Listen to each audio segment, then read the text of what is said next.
Sa araw na to, Batangas Lomi naman ang ibibida ko sa inyo. Guys, yung Lomi ng Batangas andito na sa Peña Blanca, Cagayan. Gabundok na Lomi at umaapaw sa dami ng sahog. Oh my God! Grabe naman kadami ng Lomi nito. Grabe, super overload. Kaya dumayo agad ako sa bayan ng Peña Blanca para mapuntahan itong nagtitrending na pansitang ito. Ay guys, andito tayo ngayon sa Mika Ayas Pansiteria para ma-experience naman yung overload special Batangas Lomi nila dito.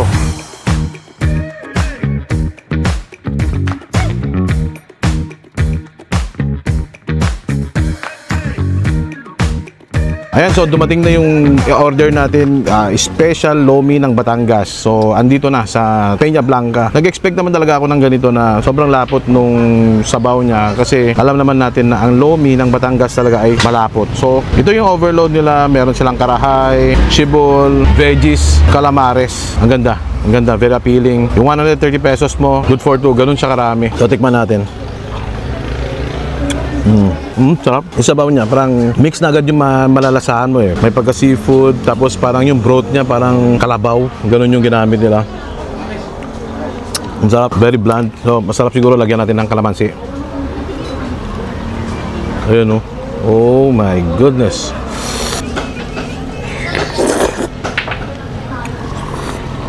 Sobrang init, nasa-serve sa'yo. Hindi masyado matapang yung lasa niya. Tamang-tama lang talaga. Kung choice mo maglagay dito ng toyo, ganun, pwede lang. Pero ako, okay na ako sa lasa na ganito.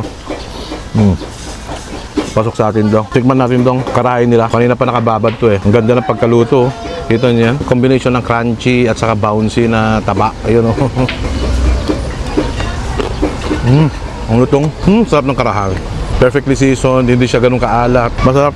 Dito pa lang sa karahay nila, makikita mo na hindi frozen yung ginamit nilang meat. Meron akong kwan dito, tinatad ng mga sili. Lagyan natin. Medyo mahilig tayo sa mga sili pagdating sa ganito. Tapos lagyan natin ng kalamansi.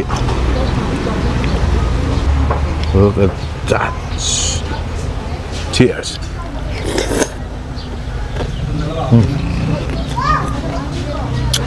Ang sarap. Feeling ko maubos ko to. May linagay silang liver dito eh. Nakita ko kanina sa kitchen nila kung paano nila niluto. Pina-fry muna nila. Siguro parang stir-fry muna nila bago na ilagay nila dito sa Lomi. Sabi nila para hindi daw malansa. Totoo naman talaga hindi malansa. Tikman natin itong calamares. Itong calamares yung nagbibigay ng parang may pagka-seafood yung lasa ng sabaw niya. Cheers. Masarap pag maraming sili. Lagyan natin maraming sili.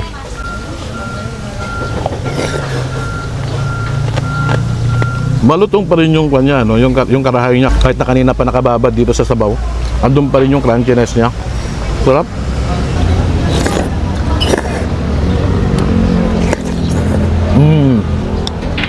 Ito yung itlog, oh. Guys, kung gusto nyo puntahan ito, dito lang sila sa may Alimannaw.